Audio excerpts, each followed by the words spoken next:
నమస్తే అండి, నేను సునీతను. ఈ రోజున దొండకాయలతో మనం క్రిస్పీ ఫ్రై చేసుకుందాం. ఇది హోటల్లోనూ మనం ఫంక్షన్కి వెళ్ళినప్పుడు పెడతారు కదా, దొండకాయ ఫ్రై, క్రిస్పీ ఫ్రై. అది చేసుకుందాం. దానికోసం మనం దొండకాయలను శుభ్రంగా కడిగేసేసి శుభ్రం చేసుకుని దాన్ని సన్నగా చీలికలు చేసుకుని ముక్కలు కట్ చేసుకోవాలండి. ఎంత చీలికలుగా కోసుకుంటే సన్నగా అవి అంత ఫ్రై అవుతాయి అన్నమాట. దీనికి ఆయిల్ కూడా ఎక్కువ పట్టదండి. దీనికి డీప్ ఫ్రై అవసరం లేదండి. మామూలు నార్మల్ ఫ్రై కంటే కొంచెం ఆయిల్ 2 స్పూన్లు ఎక్కువ పడుతుంది. కాస్త మనం ఇలా చేసుకుంటే క్రిస్పీగా చాలా బాగుంటుంది. దొండకాయలను 2 స్పూన్లు కార్న్ఫ్లోర్ ఉంటే ఈ ఫ్రైకి సరిపోతుందండి. సన్నగా తరుక్కోవాలండి. దొండకాయ ఫ్రై చాలా బాగుంటుంది డిఫరెంట్గా. ఇది మన ఫంక్షన్లో ఆ స్టైల్లో చేసుకుందాం. దొండకాయ క్రిస్పీ ఫ్రై కోసం అండి దొండకాయలని కడిగేసేసి సన్నగా కట్ చేసేసాను. ఇవి మన పప్పుచారులో నంచుకోవడానికి బాగుంటుంది. సరే, ఈజీగా 5 మినిట్స్లో దొండకాయలు కోసేసి 5 మినిట్స్లో అయిపోతుంది అనమాట. ఈ క్రిస్పీ ఫ్రై కోసం అండి కొంచెం దొండకాయలు కట్ చేసేసాను కదా, దీంట్లో బైండింగ్ కోసం మన కార్న్ఫ్లోర్ కలుపుకుందాం.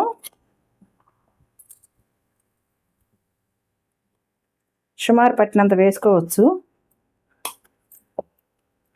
పొడి పొడిగానే ఉండాలండి, తడి చేసుకోకూడదు. ఈ ముక్కలు పట్టినంతే ఉండాలి.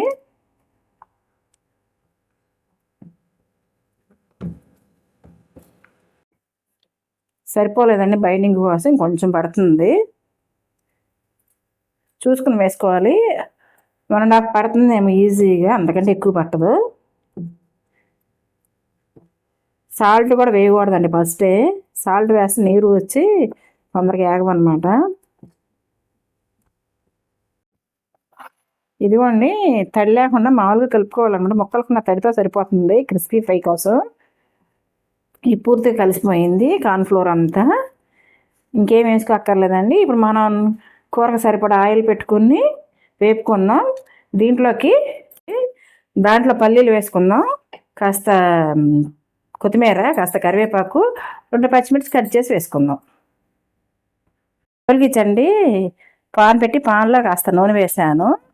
ఎక్కువైతే పట్టదండి, నేను 2 టైమ్స్ వేసుకుంటాను దీన్ని. ఎందుకంటే ఆయిల్ కాసి పారిపెట్టి నాకు ఇష్టం ఉండదు అనమాట, సరిపడా వేసుకుంటాను.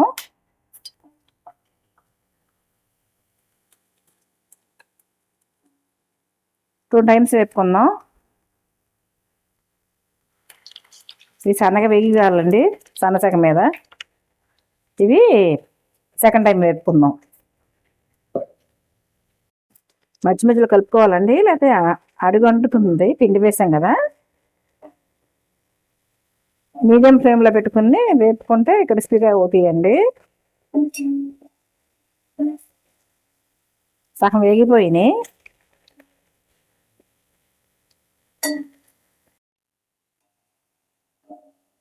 వేగిపోయినాయండి, ఇవి ఇలా వేగితే చాలు.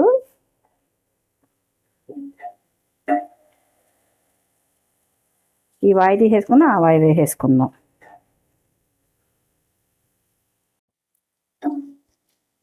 వేగిపోయినవి ఒక గిన్నెలో తీసుకుని పక్కన పెట్టుకుందాం. ఫస్ట్ది అయిపోయిందండి, ఫస్ట్ వాయి అయిపోయింది, సెకండ్ వాయి కూడా వేసేసుకుందాం. నూనె పెద్ద పేల్చదండి, డీప్ ఫ్రై లాగా చేసుకో అవసరం లేదు, కానీ మనం వేసుకునే కూర కంటే 2 స్పూన్లు ఎక్స్ట్రా పడుతుంది అంతే.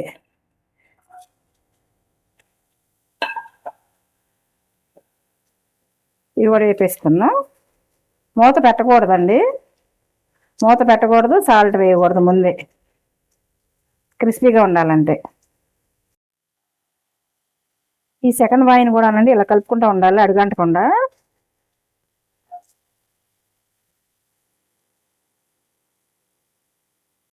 ఇవి కూడా తీసేద్దామండి, వేగిపోయినాయి, క్రిస్పీగా వస్తుంది, తీసేద్దాం. దొండకాయ ముక్కలు వేపుకున్న తర్వాత ఉన్న నూనె సరిపోతుందండి దీనికి. 2 సార్లు వేగిన దొండకాయలని పక్కన పెట్టేశానండి, దొండకాయ ముక్కల్ని. ఇప్పుడు పల్లీలు వేసుకుందాం, వేపుకోవాలి. పల్లీలు వేసుకోవచ్చు, జీడిపప్పు కూడా వేసుకోవచ్చు అని మన ఇష్టం. నేను పల్లీలు వేసానండి. మిర్చి కట్ చేసి వేసేసుకుందాం.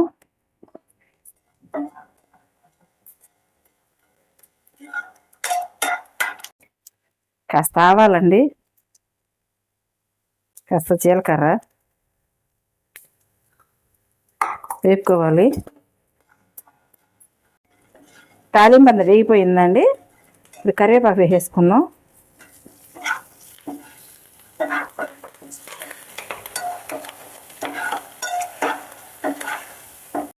వేపుకున్న దొండకాయ ముక్కలు వేసేసుకుందామండి.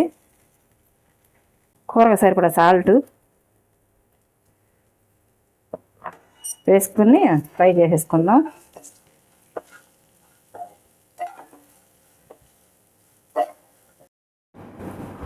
ఉప్పు కూర అంతా పట్టాలంటే ఒక్క నిమిషం మనం మూత పెట్టుకుని తీసేద్దామండి. ఒక నిమిషం పాటు చాలు, మూత పెట్టేసుకుందాం.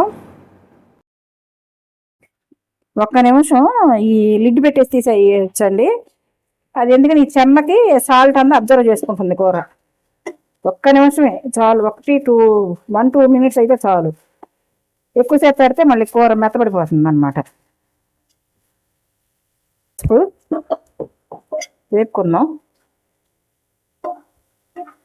ఇది దొండకాయలు కోసి రెడీగా ఉంటేనండి 10 మినిట్స్ కూడా పట్టదనమాట ఈ క్రిస్పీ ఫ్రై కోసం. చాలా టేస్టీగా చాలా బాగుంటుంది. మన ఫీల్ ఎలా ఉంటుందంటే మనం ఇవాళ భోజనానికి వెళ్ళామనే ఫీల్ ఉంటుంది, బాగుంటుంది.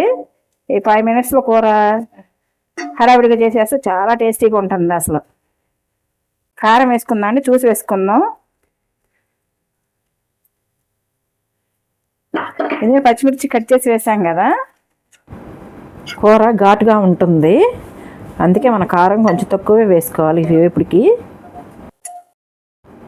ఈ దొండకాయ ముక్కలు వేగిన కొద్దికి క్రిస్పీ సౌండ్ వస్తుందండి. ఇలాగ లైట్గా వేపుకుంటూ ఉండాలి.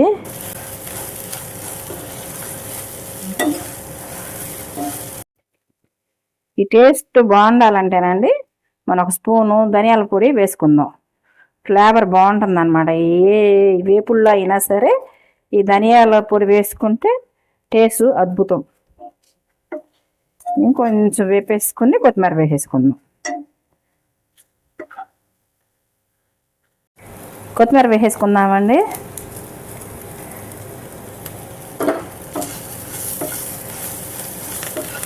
స్టవ్ కట్టేసుకుందాం. బౌల్లో సర్వ్ చేస్తానండి. ఈరోజు నేను పప్పు పులుసు చేశానండి. దాంట్లో అన్నమాట అది ఫ్రై, పెసరపప్పుతో చేస్తాం కదా పప్పు పులుసు అని, అది చేశానమాట. దాని కాంబినేషన్ దొండకాయ ఫ్రై. బౌల్లో సర్వ్ చేసుకుందామండి.